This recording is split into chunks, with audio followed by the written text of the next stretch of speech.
এখেতে আছিল সাহিত্যিক পেঞ্চনৰ নাছিলে এখেতে 2021 চনত এখেতে সাহিত্যিক পেঞ্চন পাইছিলে তাৰপিছত তেখেতে 2022ত ঢুকালে আৰু আজি তেখেতৰ তৃতীয় মৃত্যুবাৰ্ষিকী আৰু তেখেতক সকলোৱে জানে বাবুল দাস বুলি অসমৰ ইমূৰৰ পৰা সিমূৰক তেখেতে সকলোৱে চিনি পায় তেখেতে গীতিকাৰ আছিলে জীৱনীকাৰ আছিলে মানে শিল্পী আছিলে আৰু ছবি আঁকিব পাৰিছিলে বহুত মানে নাটক লিখিছিলে বহুত গুণৰ তেখেতৰ সমাহাৰ আছিলে আৰু তেখেতে বিশেষকৈ প্ৰথম তেখেতৰ পৰিচয় আছিল এজন পেৰডিয়ান হিচাপে তেখেতে মোটামুটি বুজা নুবুজাৰ বয়সতে তেখেতে পেৰডিয়ান কিতাপ 3-4খন মান উলিয়াইছিলে প্ৰথম তেখেতে উলিয়াইছিলে পেৰডিকা বুলি 1972 চনত তাৰপিছত যথাক্ৰমে তেখেতে 3-4খন পেৰডি কিতাপ তেখেতে উলিয়ালে আৰু সেই কিতাপকেইখনে এসময়ত ইমান বেছি সমাদৰ পাইছিলে মানে যিটো মানে মই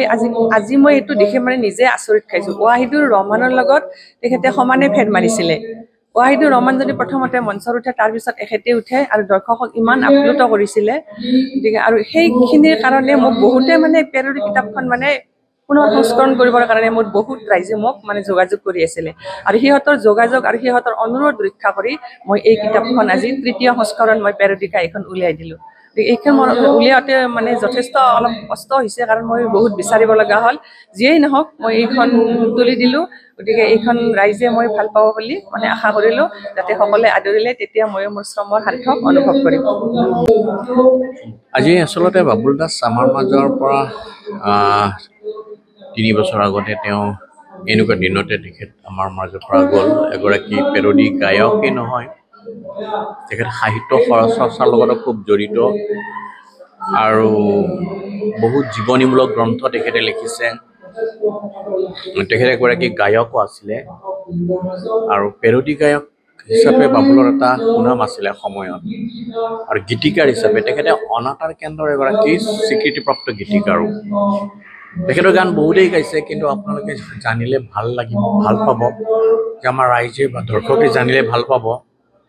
যে তেখেতৰ এটা গান আছিলে জনপ্ৰিয় কুহুৰি মাৰি নেমাতিবি যিটো গান মালবিকা বৰাই গাইছিল বিপুল বৰাই সুৰৰ পৰা ইমান জনপ্ৰিয় গান আৰু ইমান সুন্দৰ গান গতিকে এই গানবিলাক শুনিলে আমি বাবুল দাসৰ মনত পৰে আৰু আজি তেখেতে তেখেতৰ পেৰডিকা নামেৰে এখন গ্ৰন্থ উন্মোচন কৰা হ'ল পেৰডি গায়ক আৰু এই বহুত জনপ্ৰিয় গান তাত সন্নিৱিষ্ট কৰা আছে আচলতে বহুত জনপ্ৰিয় গানৰ পেৰডি যেনে ঘন বৰষুণ পিছল মাটি লাহে লাহে দিব পাওঁ এই এটা বিখ্যাত লোকগীত অসমীয়া লোকগীত যিটো আমি গানে হেৰিও মানে ৰাষ্ট্ৰীয় প্ৰেক্ষাপটত এই গানটো বহুত জনপ্ৰিয় মাদাৰ ইণ্ডিয়া চিনেমাখনতো আছিলে সেই গানটোৰ এটা পেৰডি কৰিছে খুব তেনেকৈ প্ৰায় 33টা বৰ ধুনীয়া ধুনীয়া অসমীয়া হিন্দী গীতৰ পেৰডি ৰচনা কৰি আজি এইখন উন্মোচন কৰা হ'ল আৰু এই গীতসমূহ মানে সংগীতানুৰাগীৰ মন আকৰ্ষণ কৰিব পাৰিব আৰু সকলোকে আঁকোৱালি ল'ব ধন্যবাদ